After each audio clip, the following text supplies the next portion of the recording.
Bonjour à toutes et tous et je suis ravi de vous retrouver pour cette nouvelle bonne pratique. Aujourd'hui, je voulais mettre en lumière un phénomène qui est que les tâches n'ont pas de fin. C'est-à-dire que dans notre organisation, il faut comprendre qu'aucune tâche n'a de fin, c'est nous qui allons décider de la fin d'une tâche.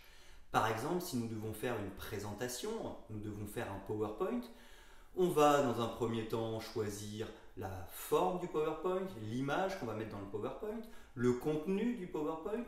On peut choisir aussi la police, la taille de la police, mais aussi le style de police. Est-ce qu'on met en gras certaines choses? Est-ce qu'on souligne certaines choses? Est-ce qu'on met des liens, des images? Quel type d'animation nous allons mettre en place? On se rend compte que finalement, une tâche aussi anodine que préparer un PowerPoint n'a pas de fin, on pourra toujours rentrer dans le détail du détail. La question, c'est pour être efficace, il faut se mettre une fin aux tâches que nous devons faire. Il y a deux choses pour mettre une fin. La première, c'est de se mettre une deadline, par exemple se dire je me laisse une semaine pour faire le PowerPoint, on va travailler toute la semaine sur ce PowerPoint et donc du coup au bout d'une semaine c'est terminé, on n'a pas prévu de temps supplémentaire donc ça mettra une fin, donc on va s'obliger en mettant une deadline à n'aller qu'à l'essentiel et au-delà de la deadline on va s'arrêter.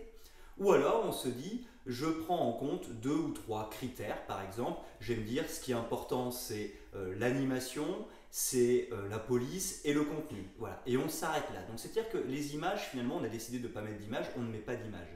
En se mettant des contraintes, on va aussi limiter la tâche et faire en sorte qu'elle ne soit pas indéfinie. Ça c'est extrêmement important dans l'efficacité parce que finalement, une tâche pour laquelle on aurait prévu une semaine, on se rend compte que finalement en 2 jours, on est peut-être en capacité de faire cette tâche tout en étant efficace parce que si on ne prévoit que 2 jours, on va aller vraiment à l'essentiel.